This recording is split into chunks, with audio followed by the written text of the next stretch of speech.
Okay, got a bit of time here in the van waiting. So I like to keep locks up in the front of the van that have bothered me in the past, and along with everyone else, this is one of them. You've got your Yale 1-star. There's a couple of different types. You can see the fate of this one because it didn't get it picked in the door. It was alongside another one, identical, which I did get picked, so quite frustrating that this one didn't pick. Now, there's two different types of pins in these. You've got high security serrated style, and it's more of a GG style pin than a serrated pin. I'm not sure what we call it.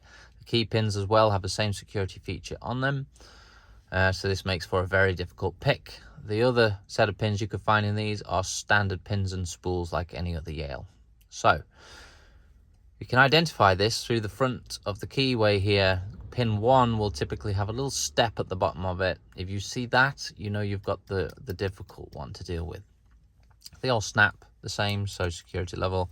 If this is flush or behind an escutcheon, you might have a hard time. So I've had a little sit and a practice here. We'll use the Lishy, or a Lishy style pick for the Yale 6B. And obviously I've learned the pin heights now, so I'll be able to go through this very fast. But as an example, hit pin 1. If we get a click on pin 1. Okay, there was a click on pin 1. And it's given a bit of spring back. So you would say that's picked. Or on a serration, if we know about that. So we would move through and we'd pick some others, and then this one over here would become taut again. So because I know the height it should be at, we can already just pick it to the next height like that, and we're springy again. That's the correct height. I should be able to move through this lock pretty quickly now, having learnt the heights, but the initial pass over will take longer as you do trial and error, moving things out the way, and then when others become tight again, you give them another click until they're loose. 3. This is acting like a zero lift pin, I suppose. There's back into about what a zero lift pin is. In my mind, I say it's a pin that we don't lift.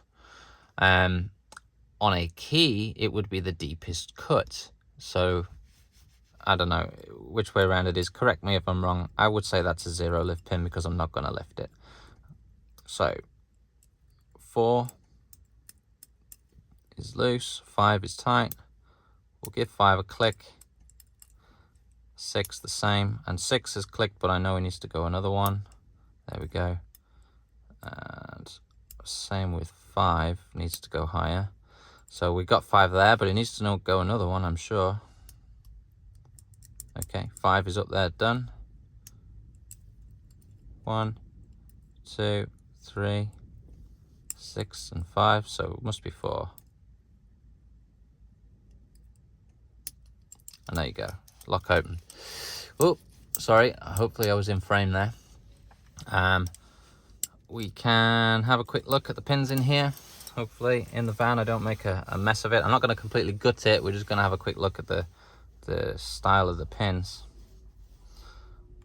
So I can slide this out here and we can have a quick look. I'll put the cylinder down for a second, and if we slide this pick in here and we can lift up some pins, if you have a look there, there is a security, like a cut on there. If I lift that up, and that's the same for every single pin, they've all got that little extra serration on there, making it harder. Now let's have a quick look at what I was talking about by the step. You can see up the front there, there's that little step, and that's what you would see through the keyhole. Okay, I'll set this to the side. Hopefully it won't roll off on the floor. And we'll just have a quick look at one of the key pins because they are all the same. What can I use? I'll use this wrench. So they're all the same throughout here, all 6 populated the same. I'll just let him pop up and we can have a look. All 6 are like this.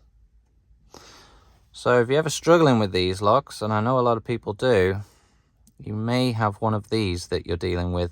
and that's why it's giving you issues. Trying to squeeze this back in here. I might do this off the camera. Oh, there we go, we got him. There we go. So yeah, that's your Yale British Standard 1 star. Hopefully you don't come across them too often, because they're a pain in the backside.